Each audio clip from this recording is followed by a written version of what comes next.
मतलब क्या होता है? ही का मतलब वह। जब हम बोलते हैं ही इज गोइंग, ठीक है, या ही इज स्टडिंग, राइट, मैंने बोला ही इज स्टडिंग मतलब वह पढ़ रहा है। ही का मतलब क्या होता है? ही का मतलब होता है वह, लेकिन किस सेंस में? शी का मतलब होता है वह, लेकिन किस सेंस में? इन दोनों के बीच का डिफ्रेंसिएशन कैसे होगा, हमें कैसे पता चलेगा? अगर ही है उसका भी वह है, शी है उसका भी मीनिंग वह है, तो हमें कैसे पता चलेगा? ही होता है मेल के लिए, ठीक है, इसमें हम जेंडर के थ्रू या जेंडर के बेसिस पे इन दोनों को कैटेगराइज करते हैं, ठीक है। अगर कोई मेल है, मतलब अगर कोई लड़का है, तो उसे हम कैसे रिप्रेजेंट करेंगे? ही से, ठीक है, वह खाना खा रहा है, ही इज ईटिंग, समझे? नेक्स्ट हमारा क्या है? अब मैंने बोल दिया ही मतलब मेल के लिए यूज करना है, ठीक है, ही मतलब मेल के लिए यूज करना है। शी किसके लिए यूज करना है? फीमेल के लिए। शी यूज करना है फीमेल के लिए, जैसे कि शी मैं यूज करूंगी अपने लिए, राइट, मतलब जैसे आप बोल सकते हो शी इज गोइंग या she is my friend. She is my friend मतलब वह मेरी दोस्त है, ठीक है, शी इज माई फ्रेंड, वह मेरी दोस्त है, ठीक है। तो मतलब क्या, ये मैंने शी मैंने किसके लिए यूज किया? शी किसके लिए यूज किया? शी मैंने यूज किया फीमेल के लिए, शी मैंने यूज किया फीमेल के लिए, ठीक है, सिंपल। ही आप यूज करते हो लड़के के लिए, शी आप यूज करते हो लड़की के लिए, सिंपल, बस इतना याद रखना है, इससे ज्यादा कुछ भी नहीं। Next is it. इट का मतलब यह है। अब हम कैसे बोलते हैं? It is a tree, it is a fan, it is a light, it is a chair, it is a table, ठीक है, बोलते हैं ना, it is a car, it is a marker, it is a board, it is a camera, it is a video, ठीक है। हम बोलते हैं ऐसे, हम बहुत सारे वर्ड्स बोलते हैं। तो अब इट का मतलब क्या है? यह एक टेबल है, यह एक चेयर है, यह एक लाइट है, यह एक फैन है, ठीक है, यह एक पेन है। तो हम मैंने जितने भी एग्जाम्पल्स दिए, कलेक्टिवली इन एग्जाम्पल्स में मैंने सारी नॉन लिविंग चीजों को बोला, ठीक है। मैंने आपको जितने भी एग्जाम्पल्स दिए, उन सभी एग्जाम्पल्स में मैंने नॉन लिविंग चीजों को बताया, मतलब नॉन लिविंग चीजों का एग्जाम्पल लिया, ठीक है। मैंने ये तो नहीं बोला यह यहाँ खड़ा है, मैंने ये नहीं बोला, मैंने बोला यह एक टेबल है, it is a table, it is a chair, it is a tree, ठीक है, इट इज अ पॉट। तो मैंने सारी नॉन लिविंग चीजों को बताया। तो यह हम कब यूज करते हैं? जब हम किसी नॉन लिविंग चीज को बताते हैं। इट का यूज कब होगा? जब कोई चीज नॉन लिविंग होगी, जिसमें लाइफ नहीं है, जो चीज नॉन लिविंग है, ठीक है, जिसके अंदर लाइफ नहीं होती। नॉन लिविंग के लिए हम यूज करेंगे किसका? नॉन लिविंग के लिए हमने यूज किया है इट का, फॉर नॉन लिविंग, ठीक है। इट का यूज करेंगे नॉन लिविंग के लिए। इट का क्या मतलब होता है? इट का मतलब होता है यह एक टेबल है, यह एक ट्री है, it is a tree, it is a pot, it is a bag, ठीक है, इट इज अ बुक। तो जितने भी एग्जाम्पल्स हैं, जितने भी एग्जाम्पल्स आपको दिए हैं, उन सभी में मैंने नॉन लिविंग चीजों को बताया है, ठीक है। वो सारे एग्जाम्पल किसके हैं? Non living. बुक लिविंग है? बुक चल सकती है? नहीं चल सकती। मार्कर चल सकता है? बोर्ड पे तो चल ही सकता है, लेकिन इट कैन नॉट वॉक, वो वॉक नहीं कर सकता, राइट। ह्यूमंस की तरह उसके पास स्किल्स नहीं है। तो नॉन लिविंग चीज होती है जिनमें लाइफ नहीं होती। फाइन। देयर का क्या मतलब है? उनका। अब देयर भी दो तरीके के होते हैं। अभी मेरे को आपको कंफ्यूज बिल्कुल नहीं करना, तो इसलिए मैं अभी इसी के बारे में बात करूंगी, ठीक है। तो THEIR, THEIR कैसे बोलेंगे इसे? देयर, ठीक है। इसका क्या मतलब होता है? इसका मतलब होता है उनका, ठीक है। जैसे फॉर एग्जाम्पल आप क्या बोल सकते हो? इट इज देयर कार, ठीक है, यह उनकी कार है। या तो आप उनका लिख सकते हो या उनकी, ठीक है, दोनों ही चल सकते हैं। उनका, उनकी, इन दोनों का मतलब होता है देयर, ठीक है। जैसे मैंने क्या बोला? It is their car, it is their car, या देयर कार इज रेड, उनकी कार रेड कलर की है। देयर कार इज रेड, तो मैंने किसका यूज किया, उनकी, ठीक है, मतलब देयर, उनकी कार रेड कलर की है, देयर कार इज रेड, ठीक है, समझ रहे हो, क्लियर हो रहा है, fine. And I am there, if you have any problem please write down your problem in the comment section. अगर आपको किसी भी चीज में इस वीडियो से रिलेटेड कोई भी प्रॉब्लम है, कोई वर्ड का मतलब समझ नहीं आया, कोई सेंटेंस फ्रेम करने में प्रॉब्लम हो रही है, प्लीज लेट मी नो, आप मुझे बताओ, I will try to help you out. Our, our का क्या मतलब है, हमारा या हमारी, हमारा या हमारी। बेसिकली ये मैं आपको बता रही हूँ ताकि आपको बिल्कुल क्लियर कट माइंड से आप सेंटेंस बना सको, ठीक है। हमारा जैसे या फिर हमारी, कोई सा भी एग्जांपल ले सकते हैं, ये हमारी ड्यूटी है, दिस इज आर ड्यूटी, यह हमारी ड्यूटी है, दिस इज आर ड्यूटी। तो आर का मैंने कैसे यूज किया है, हमारा वर्ड से।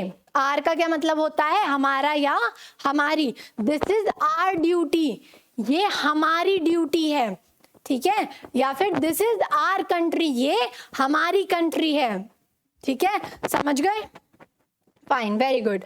नेक्स्ट अब हम इनके मीनिंग देखते हैं, अब हम इनके सेंटेंस फ्रेम करेंगे, ठीक है। पहले फटाफट बता दो, ही का मतलब, ही का मतलब आई एम लिसनिंग, आप वहां बोलोगे मुझे यहां तक सुन जाएगा, ठीक है।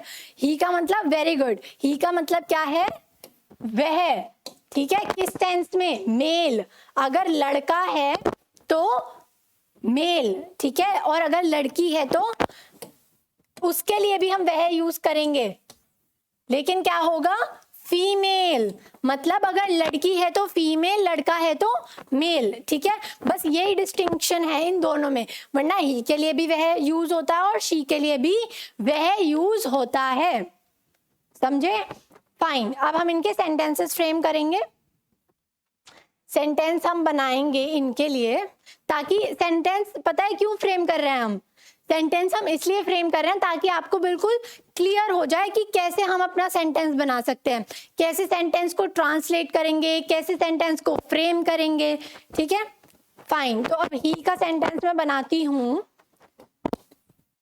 He is a handsome boy, he is a handsome boy, ठीक है, मतलब वह सुंदर लड़का है, वह सुंदर लड़का है। मैंने आपको बताया था ही का मतलब मेल, ही का मतलब लड़का, तो ही के लिए मैंने क्या यूज किया, ही के लिए मैंने लिखा, ही के लिए मैंने लिखा वह, ही इज अ, वह एक सुंदर, वह एक सुंदर लड़का है। तो ही का मतलब मैं पहले ही बता दिया आपको, ही का मतलब मैंने आपको पहले ही बता दिया, ही का मतलब वह, ही का मतलब वह, लेकिन किस सेंस में, मेल की सेंस में, ठीक है, वह एक सुंदर लड़का है, या मेरा भाई एक सुंदर लड़का है, ठीक है, वैसे है तो नहीं वो इतना, भाई को ना थोड़ा सा भी आप कॉम्प्लीमेंट दे के देख लेना, ठीक है, आपके सिर पे चढ़ने को तैयार रहेगा। He is a handsome boy, वह एक सुंदर लड़का है, तो हमें क्लियर हो गया, ठीक है, ही हमने किसके लिए यूज किया, लड़के के लिए, ठीक है, तो वह एक सुंदर लड़का है, he is a handsome boy, ठीक है, लड़का, समझ रहे हो ना, क्लियर हो रहा है। नेक्स्ट सेंटेंस देखते हैं, अब नेक्स्ट सेंटेंस हमारा क्या है, नेक्स्ट सेंटेंस इज, इसे लिख देते हैं, he is a handsome, he is a handsome boy, he is a handsome boy, clear, fine। she के लिए हम क्या सेंटेंस बनाएंगे, ओके, she के लिए भी ऐसा ही बना लेते हैं, she is a beautiful, she is a beautiful, she is a beautiful girl, she is a beautiful girl, he is a handsome boy, she is a beautiful girl, he is a handsome boy। तो अब इस sentence में दोबारा she का use मैंने कहाँ करा, मैंने फीमेल बताया, she is a female मतलब लड़की, तो वो कैसी लड़की है, she is a beautiful girl, वह एक सुंदर लड़की है। क्या मतलब हो गया इस सेंटेंस का, इस सेंटेंस का मतलब है वह एक सुंदर लड़की है, वह एक सुंदर लड़की है। समझ रहे हो, वह एक सुंदर लड़की है। तो मैंने यहाँ पर वह का यूज तो किया, लेकिन मैंने अपना बता दिया कि मैंने फीमेल के लिए यूज किया है, इसलिए मैंने शी लगाया। शी मतलब फीमेल, ही मतलब मेल। ठीक है, I hope it is clear to you. अब नेक्स्ट देखते हैं, नेक्स्ट हमारा क्या आता है। Next is it. इट मैंने अभी बताया था, इट कब यूज करेंगे, इट कब यूज करेंगे, बोलो कम ऑन स्पीक। आप हाँ बोलोगे मुझे सुन जाएगा। ठीक है, इट हम कहाँ यूज करेंगे, इट हम यूज करेंगे जब हम किसी नॉन लिविंग चीज को डिनोट कर रहे हैं। बहुत ही सिंपल, कुछ भी लिख दो, बुक लिख दो, बैग लिख दो, पेन लिख दो, पेपर लिख दो, कुछ भी लिख दो। ठीक है, इट इज अ ट्री। ये लो, बन गया सेंटेंस। पता है किसके लिए यूज करना है, नॉन लिविंग चीज के लिए इट का यूज करना है। तो पता चल गया, क्लियर हो गया माइंड में। इट इज अ ट्री, या it is a table, it is a chair, it is a book, it is a pen, it is an eraser. कुछ भी लिख सकते हो आप। ठीक है, इट इज अ स्टोन। ठीक है, जो भी चीज नॉन लिविंग है इस धरती पे कुछ भी लिख सकते हो। ठीक है, इट सेंटेंस के लिए। इट का मतलब क्या है, इट का मतलब होता है यह एक पेड़ है, यह एक पेड़ है, यह एक पेड़ है। It is a tree. कितना सिंपल है, कितना ज्यादा सिंपल है। समझ रहे हो, इट का मतलब नॉन लिविंग। ठीक है, ट्री कैसी होती है, नॉन लिविंग। पेड़ कैसा है, नॉन लिविंग। ठीक है, तो हमने यूज किया इट का। इट इज अ ट्री, यह एक पेड़ है। सिंपल। इट के लिए हमने क्या वर्ड यूज किया है, यह। या यह के लिए हमने क्या वर्ड यूज किया है, इट। Simple enough. ठीक है, हर चीज को समझने के लिए चाहिए प्रैक्टिस। प्रैक्टिस जो आपको समझ, ठीक है, आप हिंदी में लिख लो, इंग्लिश में लिख लो, हिंदी प्लस इंग्लिश दोनों में लिख लो। तो जितना लिख लिख के, जितना बोल बोल के प्रैक्टिस करोगे, उतना ज्यादा चीजें समझ में आएंगी। ठीक है, आपको मैंने ये बताया कि ही शी इट, देख क्या होता है।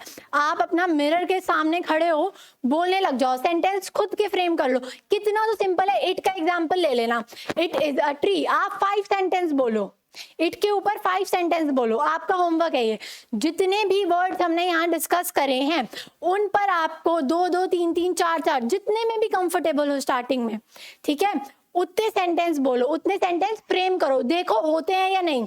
ही लड़का, शी लड़की, इट मतलब नॉन लिविंग। ठीक है, इतना क्लियर है। नेक्स्ट पे चलते हैं। नेक्स्ट है हमारा क्या, नेक्स्ट है देयर। देयर मैंने बताया था, देयर मतलब उनका या उनकी, उनका या उनकी। जैसे मैं बोलूं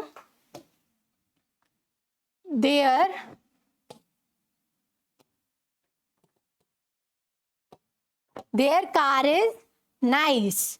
ठीक है, मतलब उनकी, देयर कार इज नाइस, उनकी कार अच्छी है। देयर कार इज नाइस, उनकी कार अच्छी है। ठीक है, तो हम किससे, यहाँ पे मैंने देयर का मुझे मीनिंग पता था, देयर का मतलब या उनका या उनकी, वो हम सेंटेंस के हिसाब से देख लेंगे। ठीक है, तो देयर का मतलब होता है उनका या उनकी। देयर कार इज नाइस, उनकी कार अच्छी है। सिंपल, कुछ नहीं है इसमें। आर मतलब हमारा या हमारी। ठीक है, this is our duty, this is our responsibility. तो इसका क्या मतलब हो गया, ये हमारी या ये हमारी रिस्पॉन्सिबिलिटी है, ये हमारी ड्यूटी है। ठीक है, या फिर India is our country, India हमारी कंट्री है। India is our country, India हमारी कंट्री है। ठीक है, तो आर का मैंने बताया हमारा या हमारी। इसका लिख लो आप यही वाला sentence, India is our country मतलब इंडिया हमारी कंट्री है, इंडिया इज आर कंट्री। ठीक है, क्लियर। नेक्स्ट देखते हैं। ठीक है, तो अभी इतना ये था, ये जो थे मैंने आपको समझाया वर्ड मीनिंग्स। अब हम इन्हें देखते हैं। ये भी वर्ड मीनिंग है, लेकिन ताकि आपको अच्छे से समझ में आए। कोई भी डायलॉग पूछ लो, मूवी देख लो, गाने एक बार सुनेंगे ऐसे याद हो जाते हैं, ठीक है। लेकिन हमें ये क्यों याद नहीं होता? क्योंकि जितने ज्यादा हम विजुअल्स देखते हैं, मतलब पिक्चर के थ्रू, या फिर जैसे अब ये पिक्चर है, अगर मैं आपको ऐसे समझाती हूँ ना तो आपको क्लियर हो जाता है, ठीक है। हर चीज समझ में आ जाती है पिक्चर के थ्रू, या फिर मतलब थोड़ी क्रिएटिविटी के थ्रू, ठीक है। पिक्चर देखते हैं, उसमें कैसे बिल्कुल आवाज वगैरह, साउंड वाउंड, एक्शन वगैरह सब क्लियर होता चला जाता है ना। क्यों? क्योंकि वो तो इतने अच्छे से दिखा रहे हैं, पूरी पिक्चर भी है और कलरफुल भी है, अच्छे से समझ में आता है अगर कोई चीज हम पिक्चर्स के थ्रू समझते हैं तो, ठीक है। तो हम स्टार्ट करते हैं। फाइन। सो अब पहली चीज क्या है? आपने सुना होगा this is a chair, that is a hat, ठीक है। तो इन्हें यूज कैसे करना है? बहुत ही कंफ्यूजिंग से हैं। दिस, दैट, दीज, दोज, ठीक है। इन्हें पूरे एक फ्रेम में बोला जाता है, this, that, these, those. Fine. So अभी हम इन्हें समझेंगे कि ये क्या है। तो पहली चीज तो ये है कि दिस और दैट कब यूज होंगे?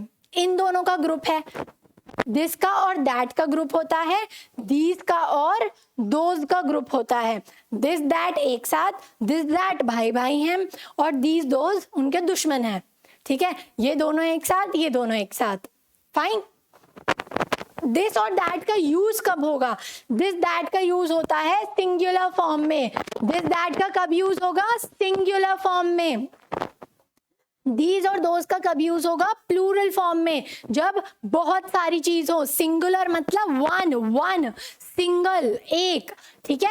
एंड प्लूरल का मतलब बहुत सारे, एक वचन बहुवचन जिन्हें हम बोलते हैं, ठीक है। एक वचन और बहुवचन वही चीज है। सो अगर दिस और दैट की बात करते हैं तो वो हम किसी एक चीज के लिए बात कर रहे हैं, मतलब एक ही होगी, ठीक है। This is an apple, that is an apple. तो दैट बोल के एप्पल तो नहीं बढ़ गए, रहा तो एप्पल एक ही। हम इनकी पोजीशन बताते हैं। दिस और दैट क्या बताते हैं? दिस और दैट पोजीशन बताते हैं। दिस और दैट क्या बताते हैं? पोजीशन बताते हैं। दिस और दैट क्या बताते हैं? पोजीशन बताते हैं। This that refers to the position, की चीज कहाँ रखी है, ठीक है। आप बैठे हो, आप बाहर बैठे हुए हो, ठीक है। भाई को ऑर्डर करना है कि वहां से मेरी वो लेके आ जा, वहां से बुक उठा के लेके आ, तो क्या बोलोगे?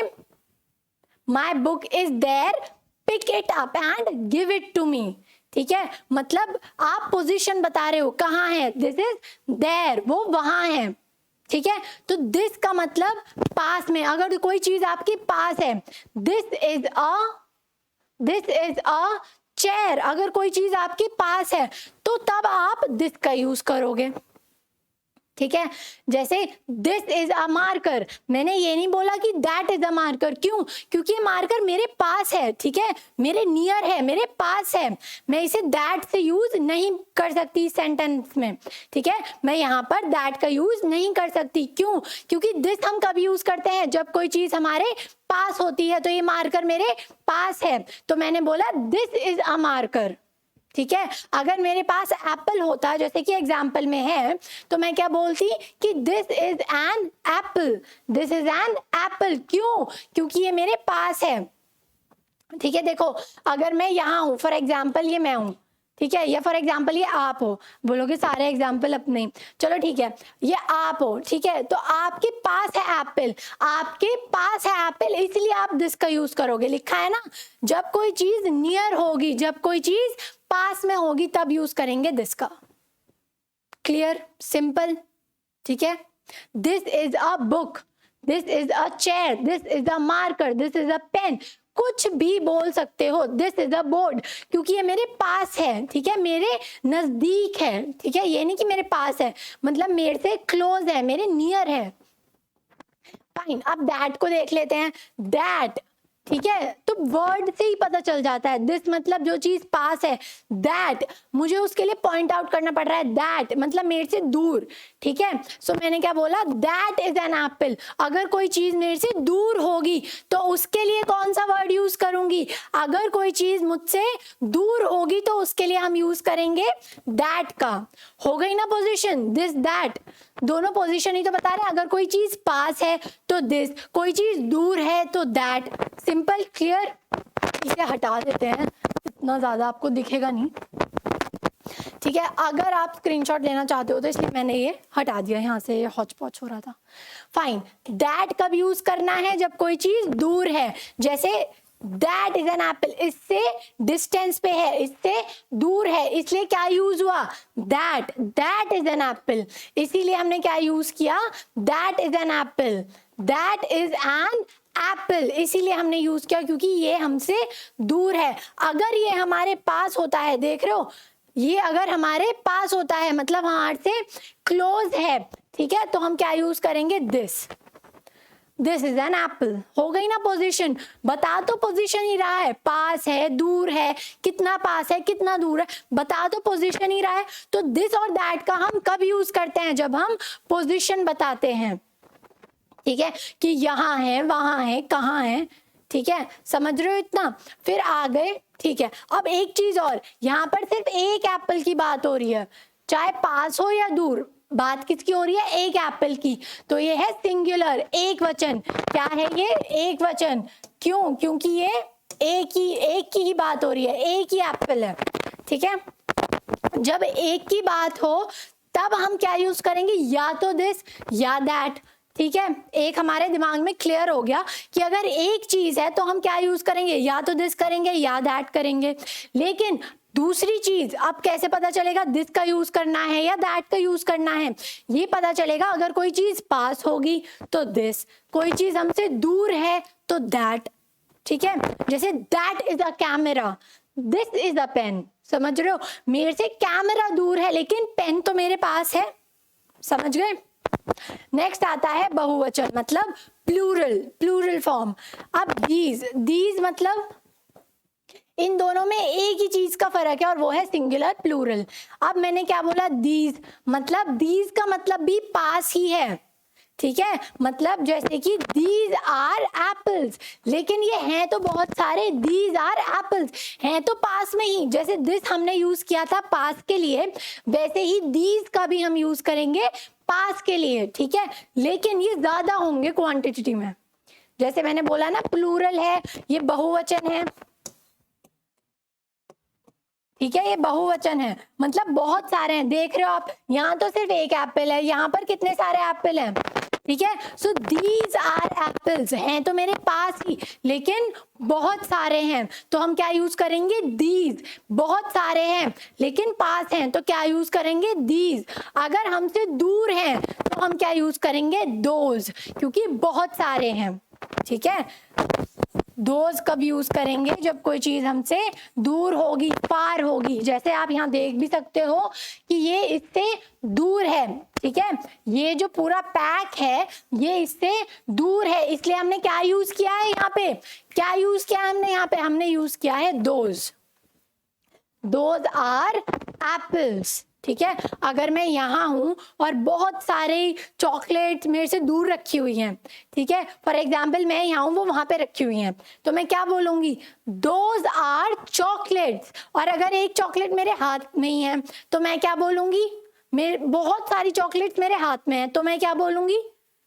दीज आर चॉकलेट्स, क्योंकि मेरे पास हैं, ठीक है। समझ रहे हो इतनी चीज? और अगर सिर्फ एक चॉकलेट है मेरे हाथ में, मेरे हाथ में सिर्फ एक चॉकलेट है तो मैं क्या बोलूंगी? This is a chocolate. और अगर वो चॉकलेट मुझसे दूर है, एक चॉकलेट मुझसे दूर है, तो मैं क्या बोलूंगी? That is a chocolate. पास है तो या तो आप किसका यूज करोगे? दिस का या दीज का, ठीक है। दूर है तो दैट का या दोज का, इतनी सी बात है। अगर चीज एक है तो यूज करेंगे दिस, बहुत सारी हैं यूज करेंगे दीज, और अगर वो आपसे दूर है और एक है तो यूज करोगे दैट, और अगर बहुत सारी हैं और दूर हैं तो क्या यूज करोगे? Those. Clear enough? Fine, okay, fine. So that is it for today. Thank you everyone for watching the video. If you like the video, then don't forget to hit the like button. Thank you everyone. Thank you so much.